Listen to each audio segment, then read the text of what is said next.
ప్రజలందరికీ నమస్కారం అండి. మేము ఈ రోజు ఇక్కడ నిరాహార దీక్ష చేసేదానికి కారణం కమిషనర్ గారు. మేము కౌన్సిల్ లో తీర్మానం చేసినది ఆయన ఎత్తిపెట్టేసిన మా చైర్మన్ హోదాలో నేను ఆర్డర్ ఇచ్చిన డబ్బు అంతా కట్టేంత వరకు మీరు ఒక వర్క్ ఆర్డర్ ఇవ్వద్దని కమిషనర్ గారు చెప్పినాం.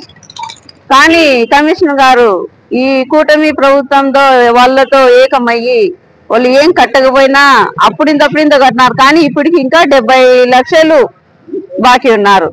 కానీ మేము అది కింద కట్టేంత వరకు మేము మటుకు వదిలిపెట్టాము. మాకు డబ్బు కట్టి అన్ని వరకు ఇవ్వమంటే కమిషనర్ సార్ గారు ముందుగానే ఇచ్చేస్తున్నారు. వాళ్ళ ఇష్ట ప్రకారం వాళ్ళు చేస్తున్నారు.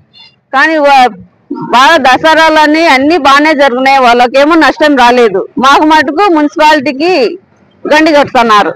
మా మున్సిపాలిటీకి ఆదాయం లేకుండా చేస్తున్నారు.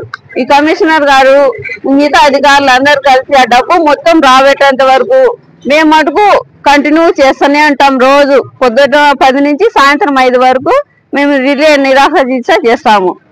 ఇది మటుకు ఖచ్చితంగా చేస్తాము. ఆ డబ్బు మటుకు రాబట్టాలి ఖచ్చితంగా. కమిషనర్ గారికి ఇదే చెప్పేది మేము. నమస్కారం. ప్రొద్దుటూరు పుర ప్రజలందరికీ మా విజ్ఞప్తి ఏమంటే ఈ వేదిక ద్వారా తెలిపేది, చైర్మన్ హోదాలో ఏదైతే ప్రజాధనాన్ని కాపాడాలని ఆమె ఒక తీర్మానం చేసిందో ఆమె చేసిన తీర్మానాన్ని ఎగ్జిక్యూటివ్ అథారిటీగా కమిషనర్ గారు దాన్ని ఇంప్లిమెంట్ చేయాల్సిన అవసరం ఉంటుంది.